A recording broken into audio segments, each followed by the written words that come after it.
Hello everyone, welcome to class 7 of Python programming. I'm Pratap from Smears Education Solutions. We'll discuss for loops today.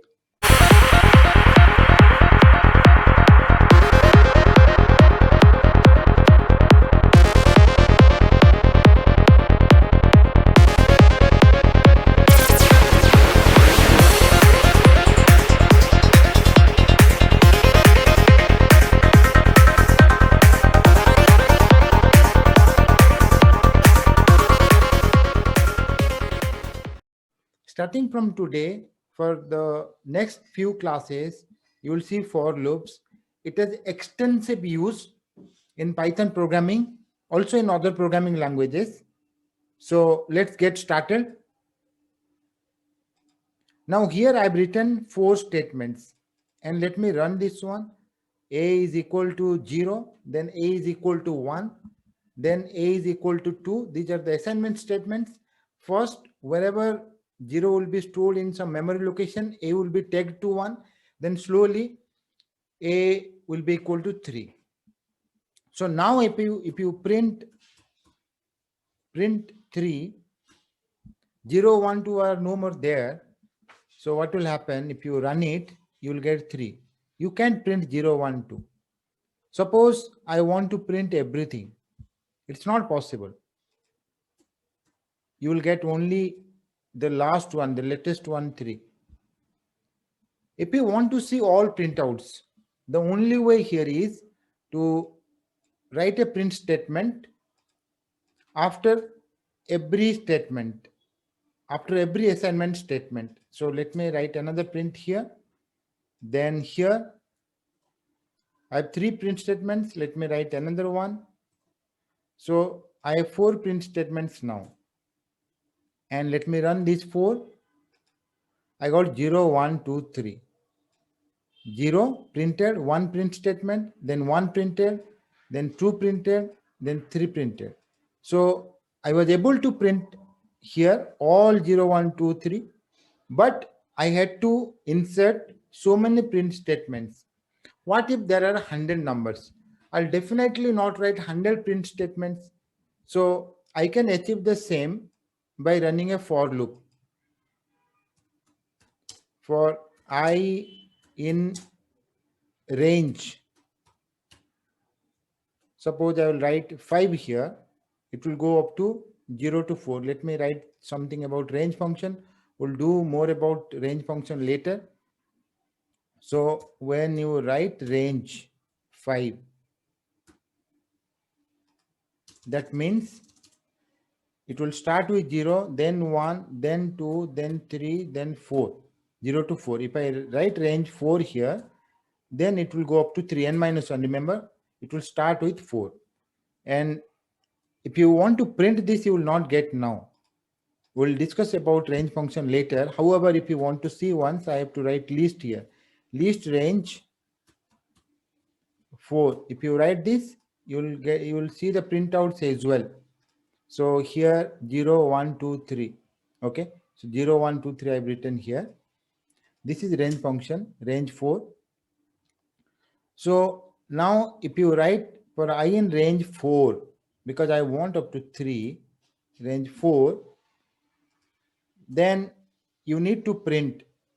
What a for loop does is, it will start from 0 and it will go up to n minus 1, 3. So what will happen with this line? I will be 0.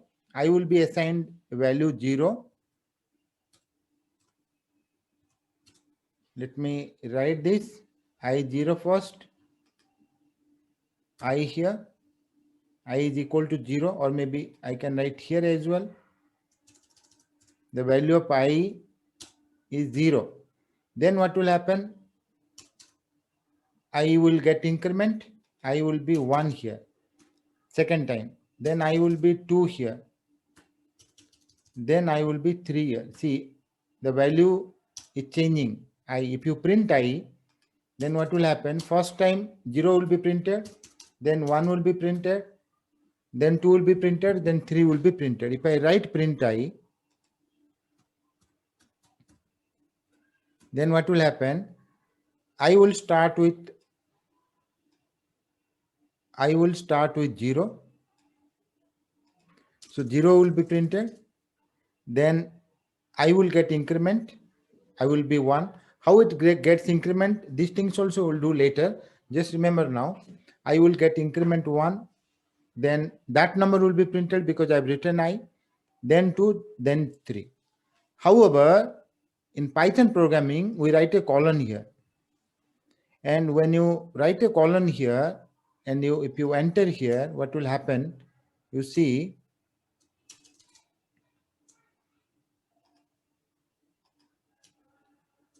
because I've written things here, that's why it's creating problem. So when I press enter here, there is a space, 1 tab space, or you can say 4 space. You need a space here, then only it will work. Let me run it. See, I got 0, 1, 2, 3. I got here 0, 1, 2, 3, and I got 0, 1, 2, 3 here.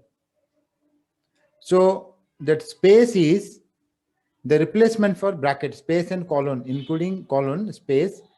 Normally in other programming languages, we write this way. You have to start from here. For I, whatever way we write, we don't write exactly this way. Then what we do is normally we start with a bracket, okay, curly bracket. In our programming, we start with a curly bracket and we end with a curly bracket. And then we know that whatever we write here within the curly bracket, those things will be executed for every value of I. Remember, if I write 3 statements here, for every value of I, 0, 1, 2, 3, 3 statements will be executed. So here there is no concept of bracket. So how can you know which you need to include within for loop, which is not? So for that reason, we have a space here. Whatever I write within the space, that will be within for loop. Now I'm outside the for loop. Suppose I write print end here. How many times end will be printed? I have to write within quotes though. So if I write an end statement here, only once end statement will be printed because we are out of the loop. Only one print statement will be repeated 4 times, starting from 0, 1, 2, 3. So if I run it, you check it, end is only once because end is not within the for loop. We came out of the for loop because for loop ended its work. For loop starts with 0 and it ends with n minus 1 in this case. If you want to and you want to see and every time, see here, if you take it here, now both are within for loop. What will happen? I have two statements. Two statements will be executed for every value of I. Then what will happen? 2 into 4, 8 print statements you will get. If you write something here, that will be printed separately because you are out of for loop now. Your work is over. Now 2 into 4, 8 statements you will get if you run it. You see 0, then and for I0, see two thing you are doing. For I0, what you do?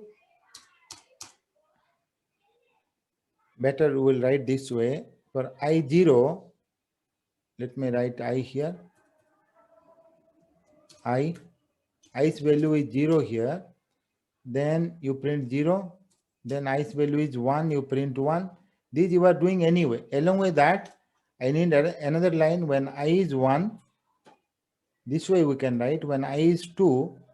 When I is 0, you print 0. We got the printout, you see 0. Along with that, here there is another line. Here there is another line. Two print statements we have. When I is 0, you print and and. So for I0 you print 0 and end, two things. For I1 you print I can make it I square also, we'll do that. Then you have to print end. For I0 you print 0 and 2 see two statements we have 0 and these two. For I1 1 and end, 1 and end. For I2 2 and end. All these were printing. It's not that every time you should have something which is connection with I. Suppose I cut this one, I run it, what will happen?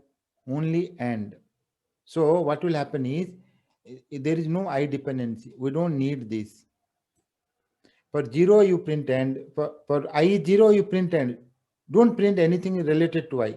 For I0 you print and, for I1 you print and, for I2 you print and, for I3 you print and, continue that way. That's what we are doing. You write here or you write here, it doesn't matter. You will get the same and 4 times. Suppose by chance you have a variable here, and suppose t is 8, and wrongly you wanted to print I, but you wrote t here. Sometimes you make mistake, right? Then what will happen? For every value of I, t will be printed. T is 8, 8, 8, 8, 8. Suppose something that is not present, you want to print this, it will show error because y is not present. Okay, make it sure it's present. If you want to print t every time, we are not printing I. What we are printing? We are printing something which is no link to I. So I is something, I will be 0, I will change value, I will start with 0 and end with n minus 1, that is 3. For every value of I, you are doing some task. The task is what? In that task, either we have dependency with I or not. Here we don't have I dependency. If you want to make I dependency, suppose you want to print square, you can write I multiplied by I. Then for 0, you get 0 into 0, 0 multiplied by 0, that is 0. Here 1 multiplied by 1, that is 1. Here 2 multiplied by 2, that is 2, 4. So these prints you will get. There is I dependency, but not I, it's more than I, it's square. We are squaring numbers. We are squaring all the numbers between 0 to 3 here, not 4. If you want to get many squares, you just write 40 here. You see there are so many squares here, all square numbers.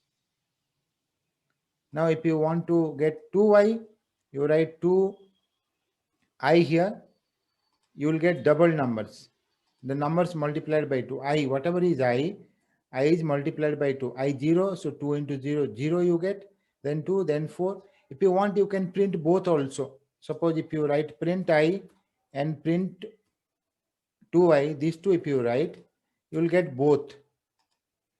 How many print statements? 40 print statements from 0 to 39. 40 into 2 here, 2, 2. That is 80 print statements you will have here. Starting from 0, 0, 1, 2, 2, 4, 3, 6. So twice.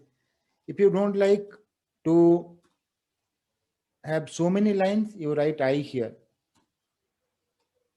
This way also you can print. So what will happen is you get 0, 0, 1, 2, 2, 4 square numbers to the side. Okay. So all 39, 78. Not square numbers, double numbers. Now let's come back to this. Remember, you have to write a column and things will start with 0 if nothing is written, and then it will end with n minus 1. That is something you need to remember. If I write 5 here, then I will get 0 to 4. It's very simple.